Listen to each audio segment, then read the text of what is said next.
It's the third Friday of the month, and you know what that means. It's Art Addicts Alliance Day. Hello, and welcome back to Jenna Gets Creative. March's themes for the Art Addicts Alliance are pet portraits and chibi. We are allowed to do one, we're allowed to do the other, we're allowed to do both. I was tempted to do chibi pet portraits, but one of my cats, Pebbles, she was being so adorable up on her window ledge in the studio earlier this week. I just had to take a picture, and then I just had to use it as my reference. So I am doing a semi-realistic portrait of my cat Pebbles. I am using a variety of alcohol ink markers, just whichever colors worked best. I'm probably going to tease Copic marker pet portrait in the title. I was pre-researching what comes up when you search for pet portrait in markers on YouTube, because I am trying to actually title my videos a bit better, and that's what comes up, so yeah. There are some actual Copic branded markers used, it's not a lie. If you're not familiar with the Art Addicts Alliance, we are a group of artists here on YouTube. We get together once a month. We upload on the third Friday of the month, or as close as possible. Some people upload into the weekend. Some people actually end up uploading on Thursday, depending where you are in the world because of time zones. It's all good. Most months we pre-select 2 themes, and we can use one, we can use the other, we can use both. Next month, everybody contributed to a list, and we're just doing a free-for-all. We're not actually voting to narrow it down, so that'll be interesting. We'll see if anybody does the same thing or not, or if it's just a party. We do have a Discord server. We have a public side where anybody can hang out with us, talk about art, talk about life, whatever. And then, of course, we've got a few more private channels just for the members of the Art Addicts Alliance so that we can organize ourselves. The invite link is down in the description below. Please do join us, chat with us, have some fun, share your work with us too if you're an artist, or just hang out and chat if you're just looking for people to chat with. The channels who are participating this month are Jazz Capri, Weblight Dreams, myself, Jenna Gets Creative, Pan-Dimensional Space Zombie, All Funnies and Games, The Artsy Pineapple, Enjoy Drawing with Mary, Colornix, and Fuzzy Dragons. I will be linking all of the permanent members in the description box, so you can also go check out the other member channels if you want. We also have Dark Star Creations and Jude's Art Desk with us. We did have to say goodbye to Blue Flynn and Aurora's Art World in the last month. That's a little bit unfortunate. Aurora's Art World, she is still uploading on YouTube. You can still go check her out and watch her if you want to. We wish her all the best. She just didn't have time for the group anymore, and that's understandable. Blue Flynn has taken a hiatus from all social media and all of that kind of stuff that has lasted longer than expected. So as per the group rules, we have temporarily removed her until such time that she comes back to YouTube, and then we will be very happy to have her back. If you are interested in participating with us, in actually uploading art with us, there are 3 ways to participate. First of all, you can unofficially guest with us at any time. We do announce our themes ahead of time over on the Discord server, so you can upload on the same day or the same weekend as us if you want to. You can also do our past themes at any point for any reason, just for inspiration. If you would like to be an official featured guest with us one month, go ahead and apply on the Discord server.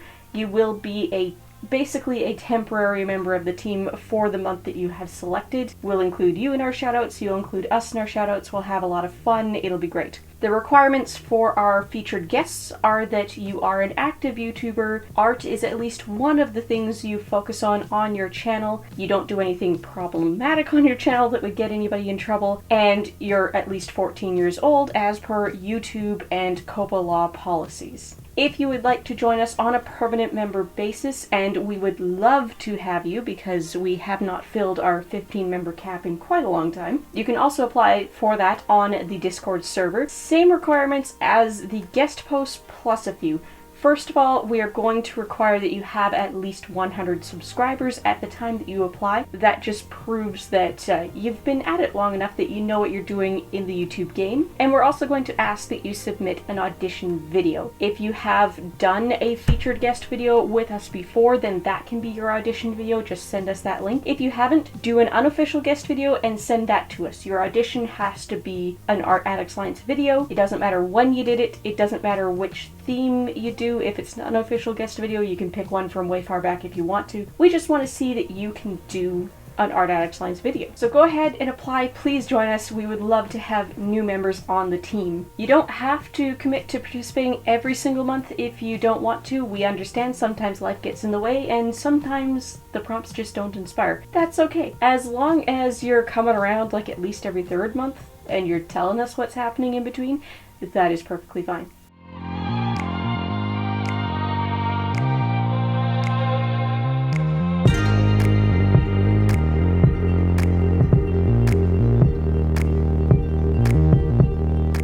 Let's talk about the piece, shall we? I had so much fun with this, and my daughter had so much fun watching me do this. She loves it when I paint animals, and she was particularly tickled pink that it was an animal that she recognizes. And actually, the cat got back up on the window ledge where I took the photo and pretty much did the same pose.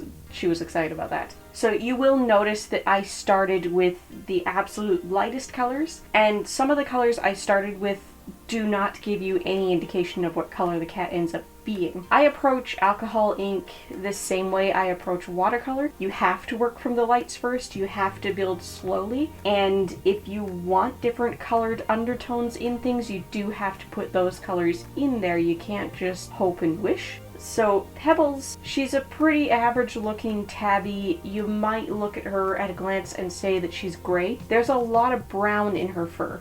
So I started off with a lot of warm grays and a lot of very pale browns and tans and skin tone colors. And then I added in the blue grays and the cool grays and the neutral grays. There is no actual black in here. The darkest color in this piece is Copic's N9, Neutral Gray 9. If I were to do this piece again, I think I would like to pull in some unrealistic colors. I really like pet portraits that pick out one little tone that looks like a rainbow color and just run with it. And honestly, when I was deciding whether or not I was going to go for a realistic portrait or do chibis of both my cats, I was considering doing a realistic portrait of my other cat, Camo. She's an orange and black tortoiseshell cat, and all the time, doesn't matter what lighting she's in, she has a very pink quality to a lot of her orange patches. So when the time comes that I finally do a portrait of her, there will be a lot of pink and probably other colors incorporated into it. I wanted to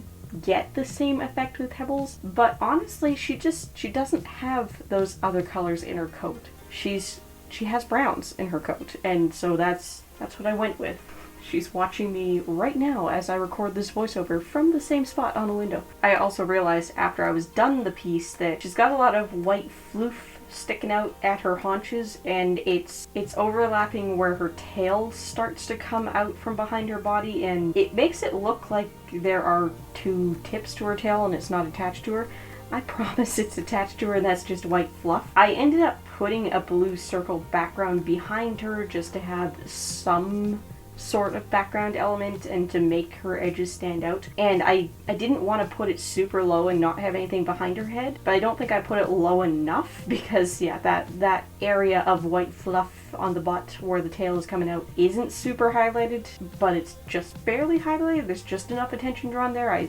Yeah. If I were to do this again, I would have done the background piece part differently. I was considering more of an oblong oval, but I was also trying to work fast because I was lazier about finishing this than I should, and I wanted to just grab a circle and trace a circle. I don't have a nice eggy shape that size, so I didn't. That would be my advice to myself though, redoing that, to come up with a different shape or a different size for that background element so that it highlights the white down near the bottom of the cat.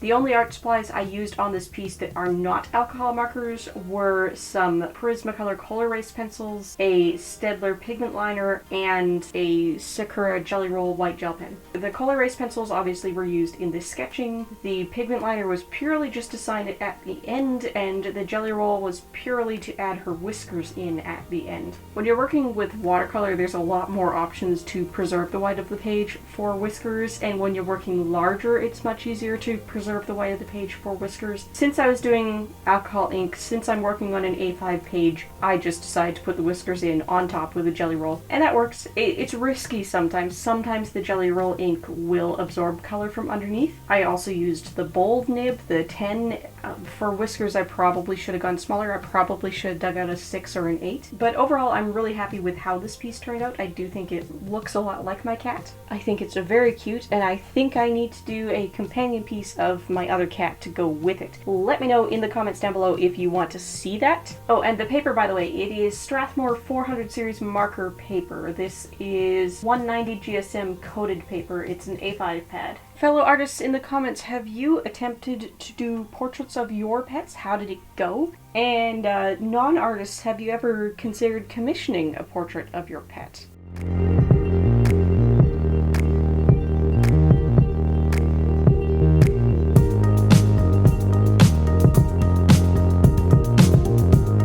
If you haven't watched the other participating member channels yet today, go ahead and check them out. I will have everybody linked down below. And if somehow I'm the last one you're watching today, well, thank you for sticking through, everybody. If you're looking for more to watch, I've got some suggestions up on the left side of the screen now. Don't forget to like, comment, maybe even subscribe, and if you like living life creatively, whatever that means to you, I'd love to have you along for the ride.